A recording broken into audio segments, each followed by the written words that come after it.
नमस्कार, आप डॉक्टर साहब देख रहे हैं और मैं हूं आपके साथ रिया। आज हम नवरात्रि को लेकर बात करने वाले हैं। नवरात्रि में बहुत से लोग जो होते हैं फास्टिंग करते हैं, खासकर शुगर के मरीज़ हो गए या फिर बीपी के मरीज़ हो गए। क्या उनको फास्टिंग करना चाहिए नवरात्रि के समय, क्योंकि 9 दिनों का समय होता है, 9 दिनों तक फास्टिंग करनी होती है। क्या वो फास्टिंग कर सकते हैं या नहीं कर सकते हैं, इस विषय में हमारे साथ पूरी जानकारी देने के लिए मौजूद है डॉक्टर राजीव रंजन, जो कि बिहार के जाने माने फिजिशियन हैं। तो डॉक्टर साहब, सबसे पहले तो आपको बहुत बहुत स्वागत है। धन्यवाद भैया जी।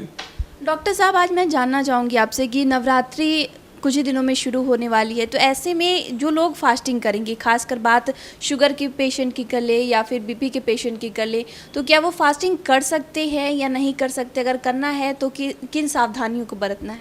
बिल्कुल रिया जी, सवाल ये उठता है कि अगर कोई बीमारी है तो अपने संस्कारों से तो आप विमुख नहीं हो जाएंगे। ये संस्कार है, माँ दुर्गा का आशीर्वाद आपको लेना है, नवरात्रा का फास्टिंग करना है। आप शौक से आराम से फास्टिंग कीजिए, उसमें कहीं कोई दिक्कत नहीं है, सावधानियां होनी चाहिए। और सबसे ज़रूरी चीज़ है कि फास्टिंग के समय जो आपका डिसिप्लिन लाइफ होता है, अनुशासित ज़िंदगी होती है, वो अनुशासन की वजह से खाना कम हो गया, वो वज़न थोड़ा कम हो गया, तो जनरल जो हेल्थ का पैरामीटर है, स्वास्थ्य के जितने भी सूचकांक हैं, उसमें धीरे धीरे सुधार भी होता है। तो इसलिए सीधे ये कह देना कि अब नवरात्रा आ रहा है, फास्टिंग आ रहा है, तो डायबिटीज़ का मरीज फास्टिंग नहीं करेंगे, ये थोड़ा सा ज्यादती हो जाएगी। हमारी पर्व के प्रति ज्यादती है, संस्कारों के प्रति ज्यादती है, और हमारे मेडिकल ज्ञान के प्रति भी ज्यादती है। तो मैं अपने मेडिकल ज्ञान की वजह से कह सकता हूँ कि किसी भी डायबिटीज़ मरीज़ को, हाइपरटेंसिव्स को नवरात्रा का फास्टिंग छोड़ने की ज़रूरत नहीं है, बशर्ते एक शर्त इसमें है कि छोड़ना तभी है जब डायबिटीज़ के साथ कोई कॉम्प्लिकेशन है, जैसे आपको किडनी में गड़बड़ी आ गई, चाहे डायबिटीज़ की वजह से हार्ट फेलियर है, तो उसमें आप श्रेयस्कर यही है कि आप नवरात्रा का फास्टिंग न करें।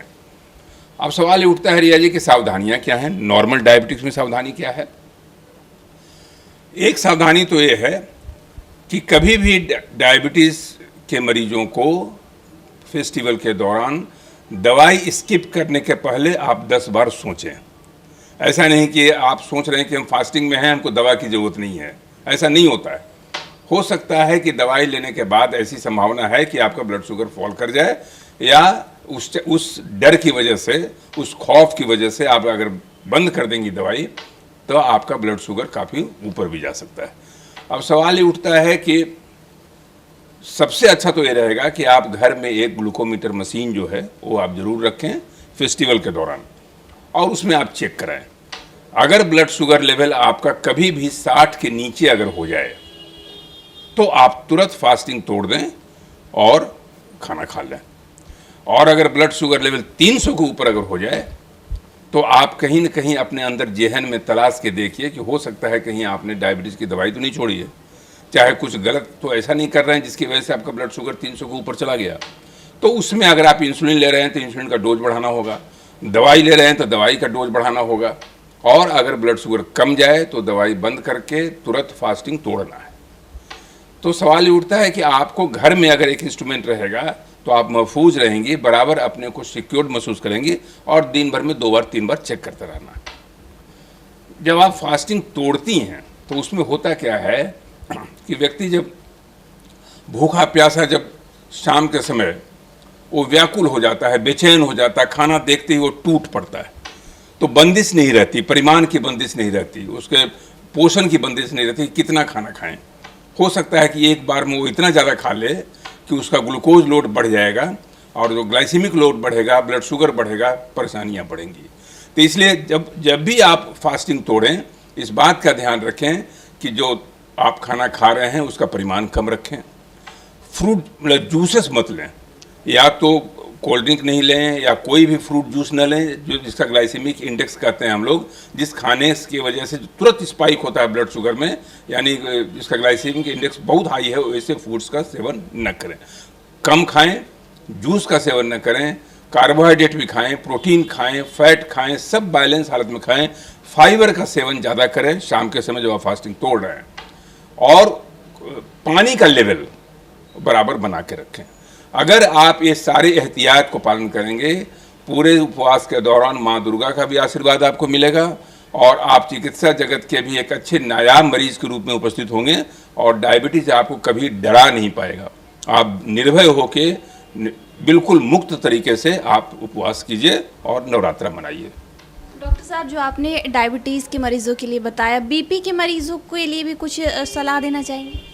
मैं तो हमेशा कहता हूँ रिया जी कि कोई भी मरीज हो, चाहे डायबिटीज हो, बीपी हो, आप बीपी का भी एक मशीन अगर घर में रखिए जो होम मेजरमेंट कर सकती हैं। अगर आपने दवाई छोड़ दिया है, चाहे दवाई इरेगुलर हो गया है, उस मशीन की वजह से आपको परिमाण को नापने में आसानी होगी। ब्लड प्रेशर को बहुत घटने न दें, बहुत बढ़ने न दें। अपनी दवाइयों का सेवन कभी बंद न करें। मैं बार बार कहता हूँ, अपना लेवल देख करके उसके अनुसार दवाइयों के डोज को या तो टेपर कर सकते हैं। अगर बीपी बहुत ज़्यादा लो हो गया है, दवाई के डोज को थोड़ा कम कर दें। बहुत आगे बढ़ गया, दवाइयों को थोड़ा बढ़ा दें। और एक चिकित्सक के संपर्क में, जिसके संपर्क में आप रहते हैं, उसके संपर्क में हमेशा बना के रखिए, बरकरार रखिए, रिश्ते बरकरार रखिए। आप महफूज रहेंगे, स्वस्थ रहेंगे। तो शुक्रिया डॉक्टर साहब, जो आपने उपवास करने को लेकर जो जानकारी दी है उसके लिए बहुत बहुत शुक्रिया। धन्यवाद रिया जी, धन्यवाद। तो आप डॉक्टर राजीव रंजन को सुन रहे थे, जिन्होंने पूरी जानकारी हमारे साथ साझा की है कि बीपी और शुगर के मरीज़ नवरात्रि में क्या फास्टिंग कर सकते हैं या नहीं कर सकते। अगर करते हैं तो उन्हें किन बातों का ख्याल रखना है। इस विषय में आप क्या सोचते हैं, कमेंट कर ज़रूर बताएं। चैनल को सब्सक्राइब कर ले, फेसबुक पेज को लाइक कर ले। वीडियो देखने के लिए आपका शुक्रिया।